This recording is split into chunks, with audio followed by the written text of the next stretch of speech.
नहीं है। कोई कह रहा है 2020 शुभ नहीं है। बस लोग यही चाहते हैं कि किसी भी तरह से ये साल जल्द से जल्द बीत जाए। साथियों, कभी-कभी मैं सोचता हूँ कि ऐसा क्यों हो रहा है? हो सकता है ऐसी बातचीत के कुछ कारण भी हो। 6-7 महीना पहले ये हम कहाँ जानते थे कि कोरोना जैसा संकट आएगा और इसके खिलाफ ये लड़ाई इतनी लंबी चलेगी। ये संकट तो बना ही हुआ है, ऊपर से देश में नीत नई चुनौतियां सामने आती जा रही हैं। अभी कुछ दिन पहले देश के पूर्वी छोर पर साइक्लोन अम्फान आया, तो पश्चिमी छोर पर साइक्लोन निसर्ग आया। कितने ही राज्यों में हमारे किसान भाई बहन टिड्डी दल के हमले से परेशान है, और कुछ नहीं तो देश के कई हिस्सों में छोटे छोटे भूकंप रुकने का ही नाम नहीं ले रहे हैं। और इन सब के बीच हमारे कुछ पड़ोसियों द्वारा जो हो रहा है, देश उन चुनौतियों से भी निपट रहा है। वाकई एक साथ इतनी आपदाएं, इस स्तर की आपदाएं बहुत कम ही देखने सुनने को मिलती है। हालात तो ये हो गई हैं कि कोई छोटी छोटी घटना भी हो रही है तो लोग उन्हें भी इन चुनौतियों के साथ जोड़ करके देख रहे हैं। साथियों, मुश्किलें आती हैं, संकट आते हैं, लेकिन सवाल यही है कि क्या इन आपदाओं की वजह से हमें साल 2020 को खराब मान लेना चाहिए? क्या पहले के 6 महीने जैसे बीते उसकी वजह से ये मान लेना कि पूरी साल ही ऐसा है? क्या ये सोचना सही है? जी नहीं, मेरे प्यारे देशवासियों, बिल्कुल नहीं। एक साल में एक चुनौती आए या 50 चुनौती आए, नंबर कम ज्यादा होने से वो साल खराब नहीं हो जाता। भारत का इतिहास ही आपदाओं और चुनौतियों पर जीत हासिल कर और ज्यादा निखर कर निकलने का रहा है। सैकड़ों वर्षों तक अलग अलग आक्रांताओं ने भारत पर हमला किया, उसे संकटों में डाला।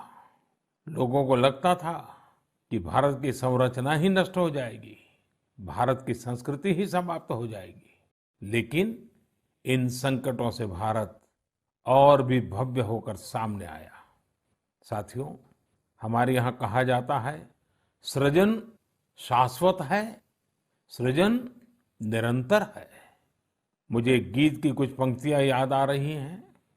यह कल कल छल छल बहती, क्या कहती गंगा धारा। यह कल कल छल छल बहती, क्या कहती गंगा धारा। युग युग से बहता आता, यह पुण्य प्रवाह हमारा। उसी गीत में आगे आता है, क्या उसको रोक सकेंगे? मिटने वाले मिट जाएं। कंकड़ पत्थर की हस्ती, कंकड़ पत्थर की हस्ती, क्या बाधा बनकर आए? भारत में भी जहां एक तरफ बड़े बड़े संकट आते गए, वहीं सभी बाधाओं को दूर करते हुए अनेकों अनेक सृजन भी हुए। नए साहित्य रचे गए, नए अनुसंधान हुए, नए सिद्धांत गढ़े गए। यानी संकट के दौरान भी हर क्षेत्र में सृजन की प्रक्रिया जारी रही और हमारी संस्कृति पुष्पित पल्लवित होती रही। देश आगे बढ़ता ही रहा। भारत ने हमेशा संकटों को सफलता की सीढ़ियों में परिवर्तित किया है। इसी भावना के साथ हमें आज भी इन सारे संकटों के बीच आगे बढ़ते ही रहना है। आप भी इसी विचार से आगे बढ़ेंगे, 130 करोड़ देशवासी आगे बढ़ेंगे, तो यही साल देश के लिए नए कीर्तिमान बनाने वाला साल साबित होगा। इसी साल में देश नए लक्ष्य प्राप्त करेगा, नई उड़ान भरेगा, नई ऊंचाइयों को छुएगा। मुझे पूरा विश्वास 130 करोड़ देशवासियों की शक्ति पर है, आप सब पर है, इस देश की महान परंपरा पर है। मेरे प्यारे देशवासियों, संकट चाहे जितना भी बड़ा हो, भारत के संस्कार निस्वार्थ भाव से सेवा की प्रेरणा देते हैं। भारत ने जिस तरह मुश्किल समय में दुनिया की मदद की, उसने आज शांति और विकास में भारत की भूमिका को और मजबूत किया है। दुनिया ने इस दौरान भारत की विश्व बंधुत्व की भावना को भी महसूस किया है और इसके साथ ही दुनिया ने अपनी संप्रभुता और सीमाओं की रक्षा करने के लिए भारत की ताकत और भारत के कमिटमेंट को भी देखा है। लद्दाख में भारत की भूमि पर आंख उठाकर देखने वालों को करारा जवाब मिला है। भारत मित्रता निभाना जानता है तो आंख में आंख डालकर देखना और उचित जवाब देना भी जानता है। हमारे वीर सैनिकों ने दिखा दिया है कि वो कभी भी मां भारती के गौरव पर आंच नहीं आने देंगे। साथियों, लद्दाख में हमारे जो वीर जवान शहीद हुए हैं, उनके शौर्य को पूरा देश नमन कर रहा है, श्रद्धांजलि दे रहा है। पूरा देश उनका कृतज्ञ है, उनके सामने नतमस्तक है। इन साथियों के परिवारों की तरह ही हर भारतीय इन्हें खोने का दर्द भी अनुभव कर रहा है। अपने वीर सपूतों के बलिदान पर उनके परिजनों में गर्व की जो भावना है, देश के लिए जो जज्बा है, यही तो देश की ताकत है। आपने देखा होगा, जिनके बेटे शहीद हुए, वो माता पिता अपने दूसरे बेटों को भी, घर के दूसरे बच्चों को भी सेना में भेजने की बात कर रहे हैं। बिहार के रहने वाले शहीद कुंदन कुमार के पिताजी के शब्द तो कानों में गूंज रहे हैं। वो कह रहे थे, अपने पोतों को भी देश की रक्षा के लिए सेना में भेजूंगा। यही हौसला हर शहीद के परिवार का है। वास्तव में इन परिजनों का त्याग पूजनीय है। भारत माता की रक्षा के जिस संकल्प से हमारे जवानों ने बलिदान दिया है, उसी संकल्प को हमें भी जीवन का ध्येय बनाना है, हर देशवासी को बनाना है। हमारा हर प्रयास इसी दिशा में होना चाहिए, जिससे सीमाओं की रक्षा के लिए देश की ताकत बढ़े, देश और अधिक सक्षम बने, देश आत्मनिर्भर बने। यही हमारे शहीदों को सच्ची श्रद्धांजलि भी होगी। मुझे असम से रजनी जी ने लिखा है कि उन्होंने पूर्वी लद्दाख में जो कुछ हुआ, वो देखने के बाद एक प्रण लिया है। प्रण ये कि वो लोकल ही खरीदेंगे, इतना ही नहीं, लोकल के लिए वोकल भी होगी। ऐसे संदेश मुझे देश के हर कोने से आ रहे हैं। बहुत से लोग मुझे पत्र लिखकर बता रहे हैं कि वो इस और बढ़ चले हैं। इसी तरह तमिलनाडु के मदुरई से मोहन रामामूर्ति जी ने लिखा है कि वो भारत को डिफेंस के क्षेत्र में आत्मनिर्भर बनते हुए देखना चाहते हैं। साथियों, आजादी के पहले हमारा देश डिफेंस सेक्टर में दुनिया के कई देशों से आगे था। हमारे यहाँ अनेकों ऑर्डिनेंस फैक्ट्रियां होती थी। उस समय कई देश जो हमसे बहुत पीछे थे, वो आज हमसे आगे हैं। आजादी के बाद डिफेंस सेक्टर में हमें जो प्रयास करने चाहिए थे, हमें अपने पुराने अनुभवों का जो लाभ उठाना चाहिए था, हम उसका लाभ नहीं उठा पाए। लेकिन आज डिफेंस सेक्टर में, टेक्नोलॉजी के क्षेत्र में भारत आगे बढ़ने का निरंतर प्रयास कर रहा है। भारत आत्मनिर्भरता की तरफ कदम बढ़ा रहा है। साथियों, कोई भी मिशन पीपल्स पार्टिसिपेशन, जन भागीदारी के बिना पूरा नहीं हो सकता, सफल नहीं हो सकता।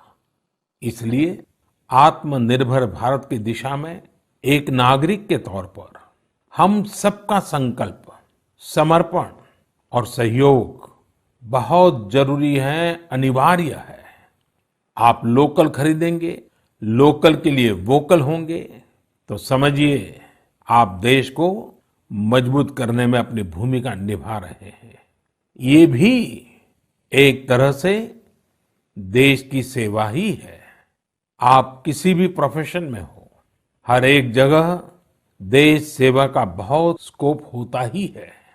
देश की आवश्यकता को समझते हुए जो भी कार्य करते हैं, वो देश की सेवा ही होती है। आपकी यही सेवा देश को कहीं न कहीं मजबूत भी करती है। और हमें ये भी याद रखना है, हमारा देश जितना मजबूत होगा, दुनिया में शांति की संभावनाएं भी उतनी ही मजबूत होगी। हमारे यहाँ कहा जाता है, विद्या विवादाय धनम मदाय, विद्या विवादाय धनम मदाय, शक्ति ही परेशान परिपीडनाय, खलस्य साधो विपरीतम एतत्, ज्ञानाय दानाय च रक्षणाय। अर्थात अगर स्वभाव से दुष्ट है तो विद्या का प्रयोग व्यक्ति विवाद में, धन का प्रयोग घमंड में और ताकत का प्रयोग दूसरों को तकलीफ देने में करता है।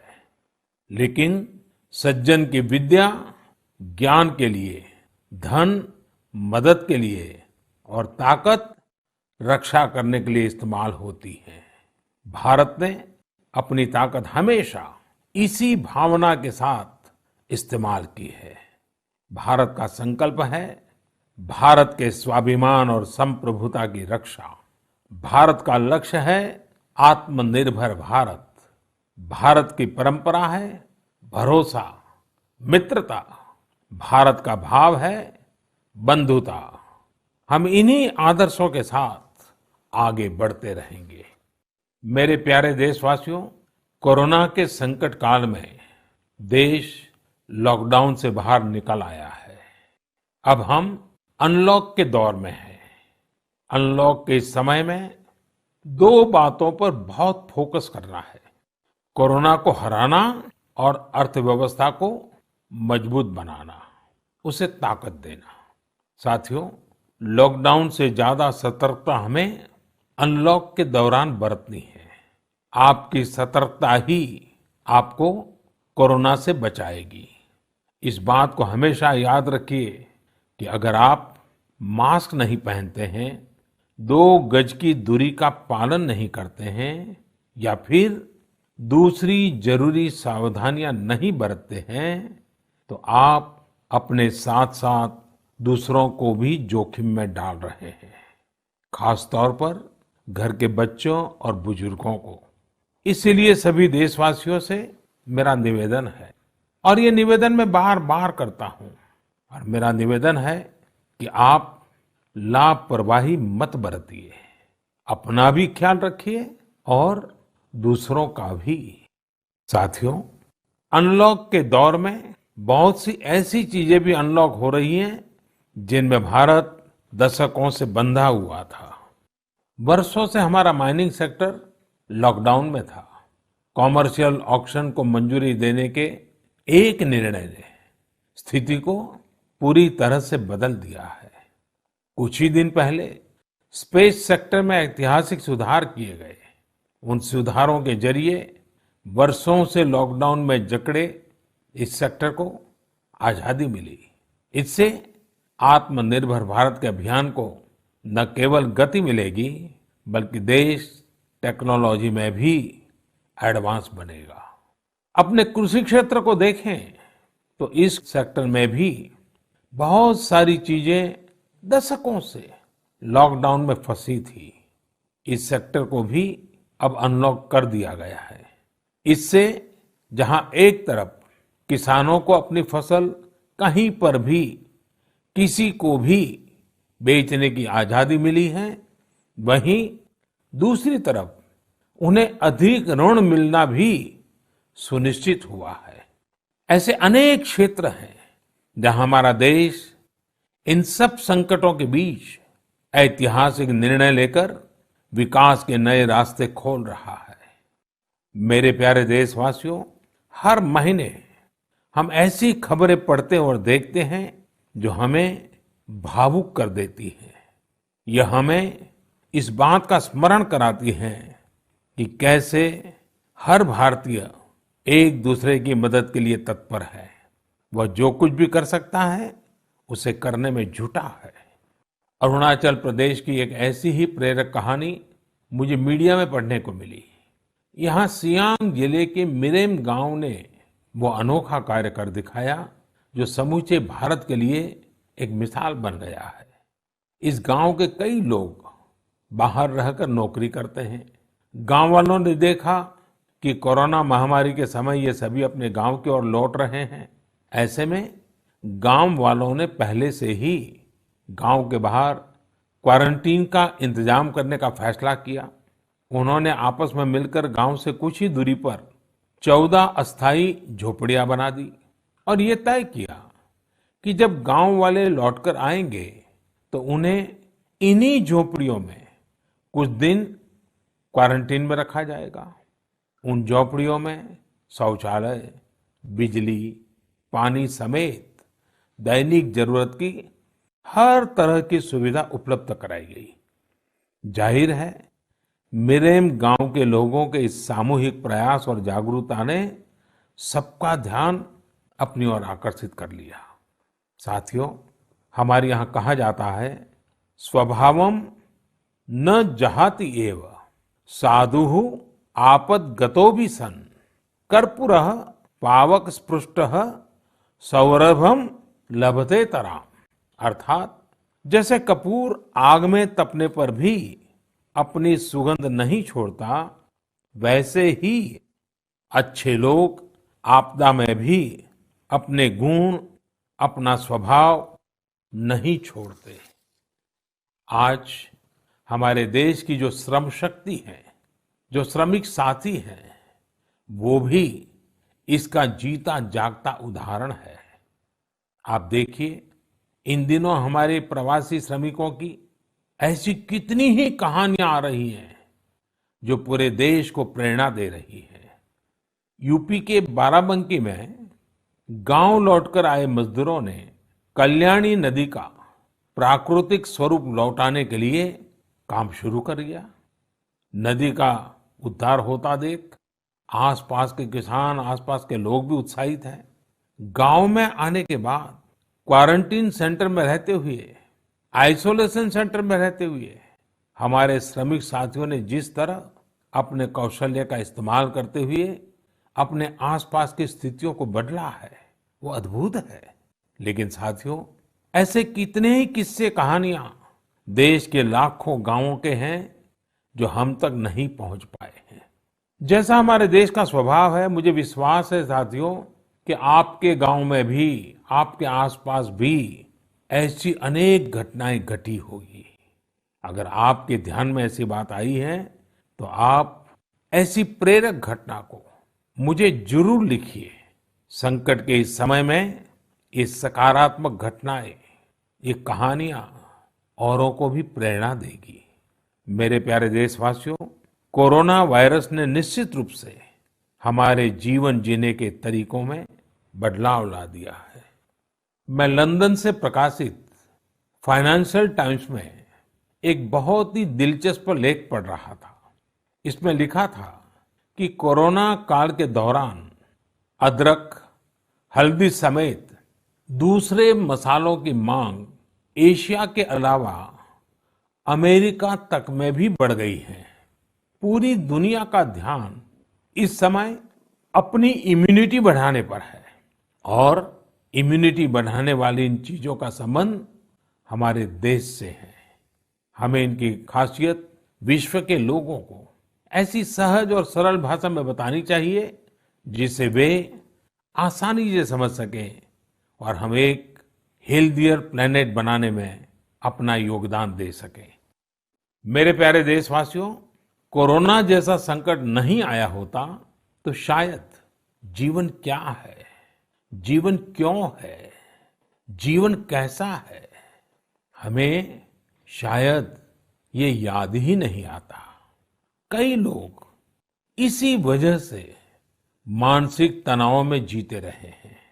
तो दूसरी ओर लोगों ने मुझे ये भी शेयर किया है कि कैसे लॉकडाउन के दौरान खुशियों के छोटे छोटे पहलू भी उन्होंने जीवन में रीडिस्कवर किए हैं। कई लोगों ने मुझे पारंपरिक इंडोर गेम्स खेलने और पूरे परिवार के साथ उसका आनंद लेने के अनुभव भेजे हैं।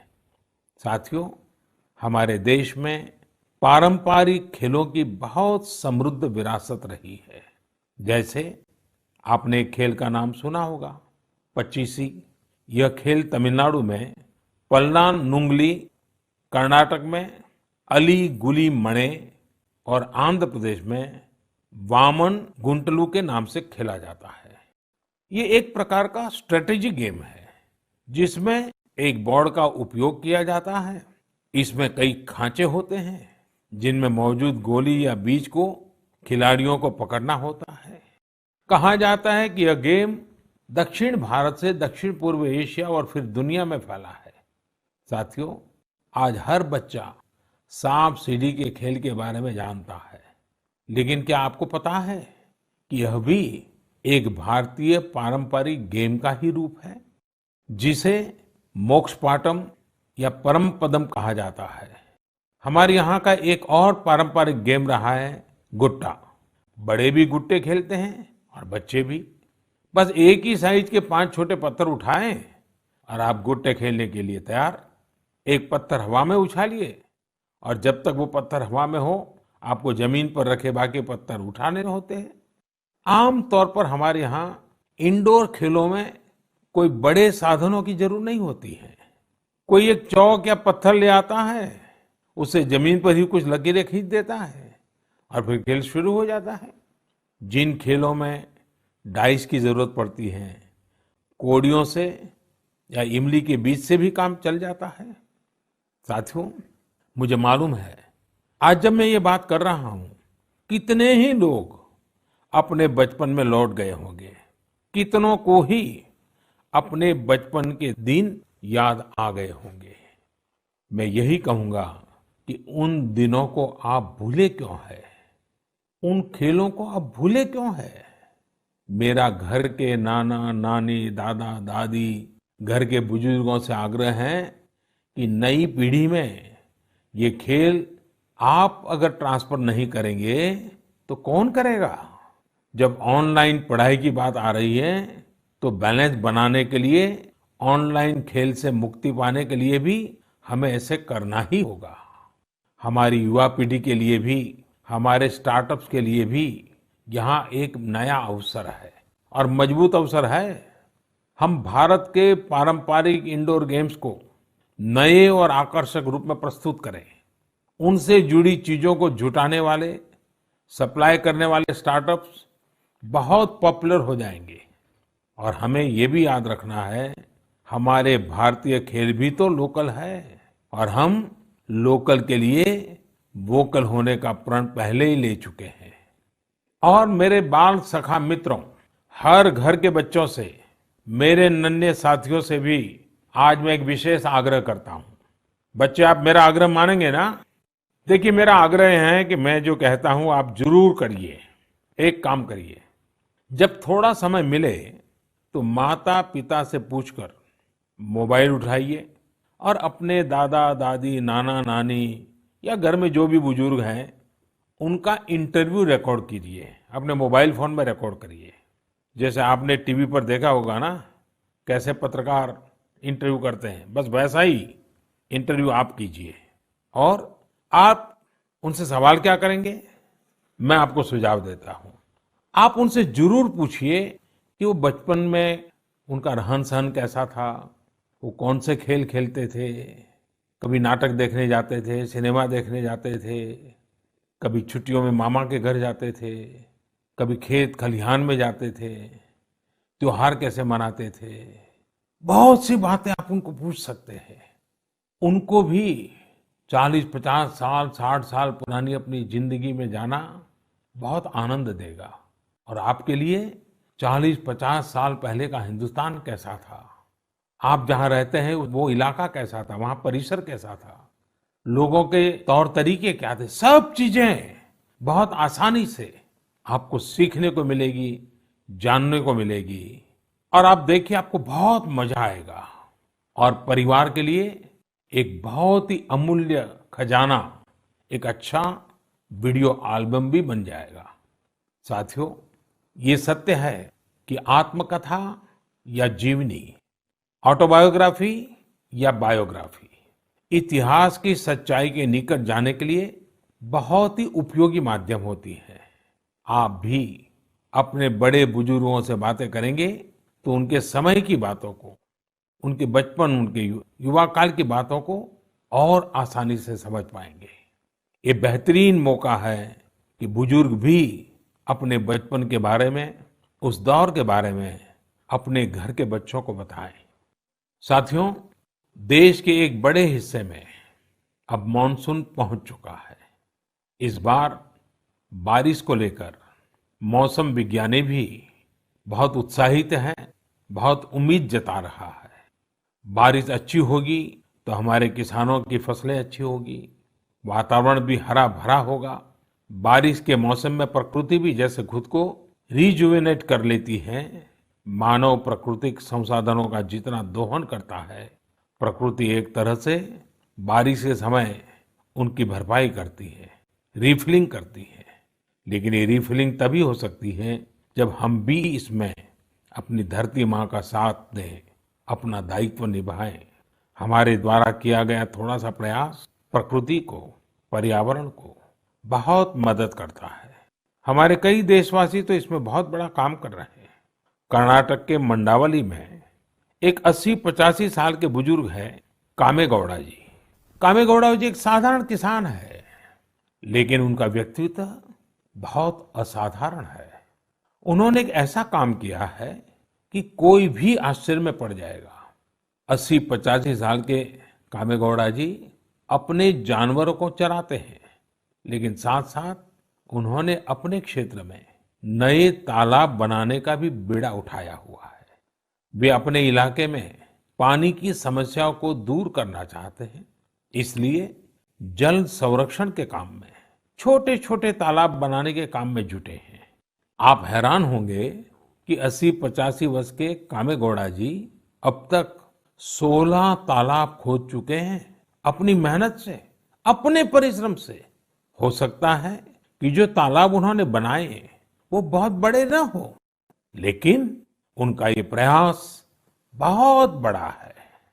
आज पूरे इलाके को इन तालाबों से एक नया जीवन मिला है। साथियों, गुजरात के वडोदरा का भी एक उदाहरण बहुत प्रेरक है। यहाँ जिला प्रशासन और स्थानीय लोगों ने मिलकर एक दिलचस्प मुहिम चलाई। इस मुहिम की वजह से आज वडोदरा में 1000 स्कूलों में रेन वाटर हार्वेस्टिंग होने लगी है। एक अनुमान है कि इस वजह से हर साल औसतन करीब 10 करोड़ लीटर पानी बेकार बह जाने से बचाया जा रहा है। साथियों, इस बरसात में प्रकृति की रक्षा के लिए, पर्यावरण की रक्षा के लिए हमें भी कुछ इसी तरह सोचने की, कुछ करने की पहल करनी चाहिए। जैसे कई स्थानों पर गणेश चतुर्थी को लेकर तैयारियां शुरू होने जा रही होगी। क्या इस बार हम प्रयास कर सकते हैं कि इको फ्रेंडली गणेश जी की प्रतिमाएं बनाएंगे और उन्हीं का पूजन करेंगे? क्या हम ऐसी प्रतिमाओं के पूजन से बच सकते हैं जो नदी तालाबों में विसर्जित किए जाने के बाद जल के लिए, जल में रहने वाले जीव जंतुओं के लिए संकट बन जाती है? मुझे विश्वास है आप ऐसा जरूर करेंगे। और इन सब बातों के बीच हमें ये भी ध्यान रखना है कि मानसून के सीजन में कई बीमारियां भी आती हैं। कोरोना काल में हमें इनसे भी बचकर रहना है। आयुर्वेदिक औषधियां, काढ़ा, गर्म पानी, इन सब का इस्तेमाल करते रहिए, स्वस्थ रहिए। मेरे प्यारे देशवासियों, आज 28 जून को भारत अपने एक भूतपूर्व प्रधानमंत्री को श्रद्धांजलि दे रहा है, जिन्होंने एक नाजुक दौर में देश का नेतृत्व किया। हमारे ये पूर्व प्रधानमंत्री श्री पीवी नरसिम्हा राव जी की आज जन्म शताब्दी वर्ष की शुरुआत का दिन है। जब हम पीवी नरसिम्हा राव जी के बारे में बात करते हैं तो स्वाभाविक रूप से राजनेता के रूप में उनकी छवि हमारे सामने उभरती है। लेकिन ये भी सच्चाई है कि वो अनेक भाषाओं को जानते थे, भारतीय एवं विदेशी भाषाएं बोल लेते थे। वे एक और भारतीय मूल्यों में रचे बसे थे तो दूसरी ओर उन्हें पाश्चात्य साहित्य और विज्ञान का भी ज्ञान था। वे भारत के सबसे अनुभवी नेताओं में से एक थे। लेकिन उनके जीवन का एक और पहलू भी है और वो उल्लेखनीय है, हमें जानना भी चाहिए। साथियों, नरसिम्हा राव जी अपनी किशोरावस्था में ही स्वतंत्रता आंदोलन में शामिल हो गए थे। जब हैदराबाद के निजाम ने वंदे मातरम गाने की अनुमति देने से इनकार कर दिया था, तब उनके खिलाफ आंदोलन में उन्होंने भी सक्रिय रूप से हिस्सा लिया था। उस समय उनकी उम्र सिर्फ 17 साल थी। छोटी उम्र से ही श्रीमान नरसिम्हा राव अन्याय के खिलाफ आवाज उठाने में आगे थे। अपनी आवाज बुलंद करने में कोई कोर कसर बाकी नहीं छोड़ते थे। नरसिम्हा राव जी इतिहास को भी बहुत अच्छी तरह समझते थे। बहुत ही साधारण पृष्ठभूमि से उठकर उनका आगे बढ़ना, शिक्षा पर उनका जोर, सीखने की उनकी प्रवृत्ति और इन सब के साथ उनकी नेतृत्व क्षमता, सब कुछ स्मरणीय है। मेरा आग्रह है कि नरसिम्हा राव जी के जन्म शताब्दी वर्ष में हम सभी लोग उनके जीवन और विचारों के बारे में ज्यादा से ज्यादा जानने का प्रयास करें। मैं एक बार फिर उन्हें अपनी श्रद्धांजलि अर्पित करता हूं। मेरे प्यारे देशवासियों, इस बार मन की बात में कई विषयों पर बात हुई। अगली बार जब हम मिलेंगे तो कुछ और नए विषयों पर बात होगी। आप अपने संदेश, अपने इनोवेटिव आइडियाज मुझे जरूर भेजते रहिए। हम सब मिलकर आगे बढ़ेंगे और आने वाले दिन और भी सकारात्मक होंगे। जैसा कि मैंने आज शुरू में कहा, हम इसी साल यानी 2020 में ही बेहतर करेंगे, आगे बढ़ेंगे और देश भी नई ऊंचाइयों को छुएगा। मुझे भरोसा है कि 2020 भारत को इस दशक में एक नई दिशा देने वाला वर्ष साबित होगा। इसी भरोसे को लेकर आप भी आगे बढ़िए, स्वस्थ रहिए, सकारात्मक रहिए। इन्हीं शुभकामनाओं के साथ आप सभी का बहुत बहुत धन्यवाद। नमस्कार।